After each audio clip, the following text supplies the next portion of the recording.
so excited. I got to see my son and talk to Jesus and go through heaven. I got to spend time with my son after just losing him. It was so beautiful, and I felt so much love and support and oneness from the angels and from God.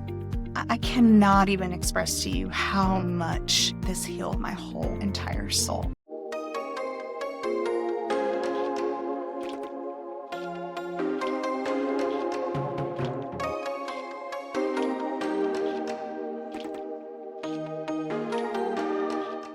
Hi, my name is Camille. Welcome to my channel. I'm here today to talk to you about my spiritual awakening journey and what led me to start this YouTube channel and my Healing with Cam business to help people heal. It was important to me to make a video to share my story in order to help others who are also on this journey who may not know what happened to them. For me, I started out from a Christian background. I had no interest in spirituality at all. And then this spontaneous event happened to me about 5 days after my son passed away, and I hope you'll join me in going on this journey with me, and I hope that it helps you if you are also on a spiritual awakening journey. So let me set up some background. As I said before, I was a Christian. I had been in church for many years. I had led Bible studies with my husband. I was very in the church. And then one day I got notified that our son had passed away. He was 19 years old. He went to go cliff diving, and at the end of the day went to go jump in the water. He had been tired, and the current just immediately pulled him under. People said that they heard him yell help once, and then that was the last that anyone saw of him. He passed away about 5 days before his 20th birthday. Before he left, what he said was he wanted us to have a party for him with just some friends and family over and just hang out. That's what he wanted most for his birthday. So when he passed away, we decided to throw him this birthday party anyway. Obviously, at that point, I hadn't been sleeping well. I hadn't been eating well. I was really tired and exhausted. So my family insisted that I take a nap. But they were doing things in our room, getting ready for this party that we were going to have. And so I went and laid down in my daughter's room. I laid down and had not even really closed my eyes. And suddenly I heard, "Keep breathing. We're working on healing your body." Now, I didn't know what this voice was. It wasn't my voice, wasn't someone else's voice that I recognized, but it also wasn't something that I didn't recognize either, if that makes any sense. And so I decided to go along with it, and I kept breathing. The next thing I knew, an angel had appeared and started taking me through my life review. It started from the moment that I was laying in my daughter's bed. I could see myself laying there, and started moving backwards from there. This happened very quickly, but was very detailed and intense. It took me through my whole life, and it paused on the moments that were really fundamental in my life, situations with other people, such as my mom, or such as things that happened with my husband or with my kids. And when I got to those moments, it showed me my perspective, but it also showed me the other person's perspective. And it was done in such a loving way and not in a judgmental way at all. It felt like it was me judging how I did, how I performed, how I perceived what the other person was going through as well. And it really came from a place of oneness and just trying to help me understand the ways in which I did not treat the situation with love for myself and the other person. That's really what the life review was all about. It was all about, how did you act in love? And there was so much I gained from that experience. I learned that everybody is working from the best place that they can at the moment based on their own feelings and trauma and beliefs. Sure, there are people that have bad intentions, but that's not most people in our lives. Most people in our lives are here to teach us lessons about how to love ourselves more and how to love others. From there, Cameron came and got me and took me around, I'll just call it heaven. He took me to these places and showed me beautiful things. And then he took me to this area that was just a big, beautiful, bright, white room. So much light, so much warmth, so much love. And he took me to this platform. And once I realized what it was, I knew that I was there to talk to God. I knew that I was there to ask the questions I'd always wanted to ask. It was just something that I felt. And so when I looked on this platform, I saw Jesus standing before me. He was not a person. He was an energy. He was a spirit. But I could feel his essence. I could feel who he was. I knew him and he knew me. It was like we knew each other completely and wholly. There was no separation. And then there was God the Father, which is not a man. God is both male and female energy. And then the Holy Spirit, which is more etheric, more of an essence. That's how it felt to me anyway. Of course, I was so excited to meet Jesus. It was something I had always wanted to do. I just talked to him what felt like forever. I asked so many questions that I always wanted to ask.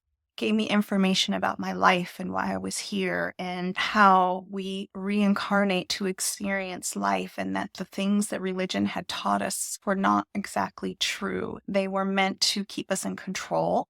But there are definitely things in the Bible and in religion that are absolutely true. And then I went on to ask more questions. I asked about hell. Is hell a real place? Is it some place that we go for punishment? And he just laughed and he's, no, honey, that's not a real place. It is an energy. It is a vibration. It is something that people can choose to experience. And it really is just a separation from God. On the other side, we are all connected at all times. We are all one. We feel God in us, through us, all around us. There is no separation. And so sometimes when a spirit wants to experience separation from God, they will choose to do that in a lifetime. And that can be considered hell because you are separate from that oneness. You do not feel that connection, that help, that support, that always constantly having, knowing who you are and what you are. You experience that separation, and that can feel cold and lonely and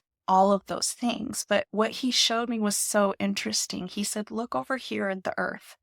And what he showed me was all of these people on the earth dancing and laughing and having a great time. This is what they wanted to experience, a separation from God, and they are enjoying it. Because when you come here, you come to forget who you are, because that's part of the experience. We have everything on the other side. And so when we reincarnate here, we don't have everything. We have limitations and we forget who we are, so we can work on the things we want to work on, heal the things we want to heal, experience the things we want to experience, but ultimately live a human life. That's what we're here to do. And then he showed me things that would happen in my life, things that would happen in the future, things that have already come to pass. He also explained about dimensions and that there are different dimensions to the universe. And that part of the reincarnation process is that it's a game. It's a game we play. Free will is the biggest gift that God has ever given us. And he told us all to go out and be as God, experiencing the universe, and everything that we do and everything that we experience and everything that we feel will be felt by everyone and everything in the universe. It all goes back to a universal energy of oneness. That's how psychics and mediums are able to connect with loved ones and to get information about the future or the past or where something is physically on the earth. It's because they're connecting to this energy. I felt like I was talking to him forever, but he answered so many questions. There was even a question I asked about the Antichrist. Is the Antichrist real? And he again left and said, oh no, honey, he's just playing a role. He said this person agreed to come and be this catalyst, to be the thing that shows people what they don't want anymore and wakes them up to the fact that they don't need a savior. They don't need someone to come in and save them from something or do something to keep them safe. For us to understand that these systems that we've had in place for so long, money and taxes and the school system and our food and all of these things are broken. They were meant to make people money. They were meant to control, not to provide safety and sovereignty for everybody. It really is about a revealing of, you don't need a government. You don't need a president. You don't need a pastor. You don't need someone to make your life good. You can do those things for yourself. And so this awakening process that we're going through is about awakening to who we are truly as spiritual beings, having a human experience, but it's also about coming back into our sovereignty, coming back into self-empowerment and understanding that we have always held the power, just like Dorothy. You always could get home. You had it with you the whole time. You just needed to believe in it. And so the awakening process is really here to show us that. And then he explained to me that when I go back and I tell my husband about this, he's not going to understand it. I get it. He didn't have this experience. So he's not going to have all of these feelings that I have. And he's still very much in his grief. This is fresh. So he was not going to be on the same page as me. And it was very important that I understood that, because my husband is my absolute best friend in the world. And not having him understand and not having him be a part of this amazing revelation that I got was one of the hardest things I went through. And then I suddenly was in front of my body, looking at my body. I could see my husband come in the room and check on me. I didn't open my eyes, but I could see him come in the room and check on me and leave. He wanted to make sure I was actually sleeping. And then they started to tell me that they were healing my body, that my heartbeat would continue to slow down so they could heal my body. They also told me that I was here to give healing messages to people using my stories and my life experiences, and that I would be given a gift to do this. They showed me that I would be giving messages to people who needed to hear them at that time. When I woke up from this out-of-body experience, I was so excited by what happened. I was so excited I got to see my son and talk to Jesus and go through heaven. I got to spend time with my son after just losing him. It was so beautiful, and I felt so much love and support and oneness from the angels and from God.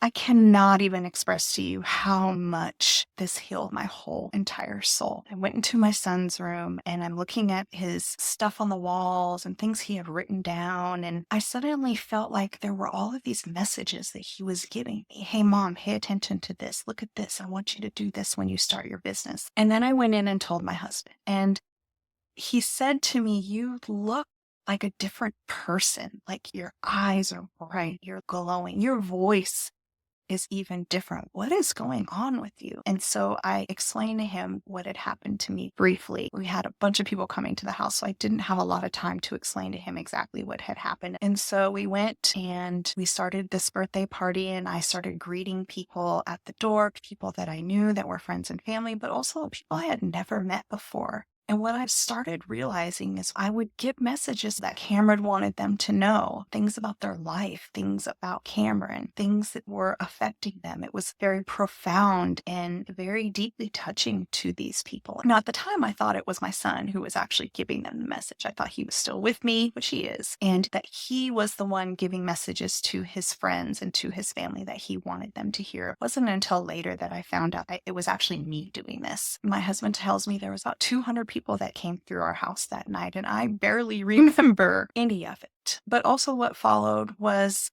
I didn't really come down from this place that I was in for a couple weeks. I was still talking strange. I was trying to give away things that I loved. I'm a makeup girly. I was trying to give away my makeup. I was trying to give away my money. I think because I was so still connected with the other side, I knew none of it really mattered, and all of it was just a game anyway. So what do I need this for? Here, you need this more than I do. Here, you will love this as much as I did. That's what I did. And that also made it very difficult for my husband. He was convinced I was experiencing psychosis, understandably so. But to me, it was beautiful and it was magical and it was all oneness and heavenly and divine, and there was nothing negative about it. But then as I started to come down after about 2 weeks, reality started crashing down on me and the grief started coming in. And now I had to plan my son's funeral because this out of body experience had happened to me. I didn't know really fully how to manage my grief. I didn't know whether I should pray. I didn't know whether I should turn to the church. Could I trust the church anymore? Is the church even valid? I had so many questions and so much that I didn't understand about what happened to me, the nature of reality, and it honestly left me reeling. And I started my dark night of the soul. My world started falling apart. My husband lost his job. I lost my job. We had to move out of our house. There was so much going on that I really didn't have time to focus on what had happened to me for a minute. Things got a little better with my grief, and I started the journey of trying to figure out what it was that happened. I, at the time, because I came from a religious background, was not willing to look at spirituality. It wasn't an option for me because we're taught that this stuff is bad and that it's evil and it's entertaining demons and all of these things. And so I wanted to see if there was another answer to this, but I couldn't find it. And then one day I happened upon a video on YouTube that talked about spiritual awakening and how it can come about from a significant life event. And then I began my healing journey. I started to heal the things in myself that I believed were true that held me back. I also began communicating with my son. I could feel him around. I could talk with him. I can give messages to other people from him. Then I started meeting my guides. I met Archangel Gabriel as my first guide, and then I met my main spirit guide. And as time went on, I began to meet other guides, and I began to do automatic writing to get messages from my guides that were more detailed instead of just words here or there, or images here or there. I started to be able to connect with them and write down everything that they were saying to me. And when I came out of this writing session and I look back on what it is I wrote, I was absolutely shocked at what came through and felt so supported and loved. And everything was about healing and was about how to make things better in my life, how to get through my grief. I wish I had figured this part out sooner because it would have helped me so much. And then also about my gifts, this ability to speak to spirit, to channel information for other people was something that was so magical and beautiful to me. And I realized that it couldn't be evil. Yes, there are dark energies out there, but discernment is really what's important here, and learning how to use my gifts and learning how to trust them and how to trust that discernment and how to use them ethically so I help people and not hurt people. One thing that I really appreciated about this was, people when they have a near-death experience or an out-of-body experience, oftentimes the messages that are given are messages that are supportive for that person depending on where they are in their life. Someone who's an atheist would not get messages about Jesus and Christianity, right? That wouldn't appeal to them. It would feel like it didn't fit to them. But for me, it fit. For me, it was something that they knew would be relatable to me and something that would be healing for me. Once I started taking classes and learning how to use my gifts and meeting other people in this community that have had the same thing happen, it was a beautiful thing. And I have met some amazing mentors and friends through this process. Now, the hard parts, the religious deconstruction for sure, learning the truth about the Bible and how many times it's been rewritten, and learning about how the church has hidden and manipulated so much information that was given by prophets, or some gospels that were written that were hidden away or even destroyed. And then it was hard to learn to trust my gifts and to trust that I could actually help people with them. It took a lot of healing my self-worth and learning to love myself and forgive myself for the things that I have done, feeling worthy enough to have this gift be given to me and then to use it to help people. And then lastly, it was difficult to be brave enough to step on my path, to actually step out and come out as a medium, to come out as someone who is spiritual, when I have so many people I know and love in the Christian community who I know would have a hard time with this. It was isolating. I had to really work through the fear of being seen, the fear of being judged, the fear of alienating people. And I had to believe that God gave me this gift and showed it to me in such a spectacular way that I was truly intended to walk this path, and those who were meant to come with me on it would, and those who wouldn't. The other thing that I learned was that a lot of things in the Bible and a lot of things in visions that I've gotten are often metaphorical, not necessarily meant to be taken literally. Allowing myself that space to not understand what something meant, to not fully comprehend what I'm supposed to get out of something, allowed me to relax, allowed me to feel more supported. And without fail, the message that I was supposed to get always comes eventually. It is also about trusting in divine timing. That is so important in this journey. if you've gone through a spiritual awakening or you've had some spontaneous thing happen to you that you couldn't understand, just try to relax into it. You may not understand why, but there is a reason, and get the help that you need.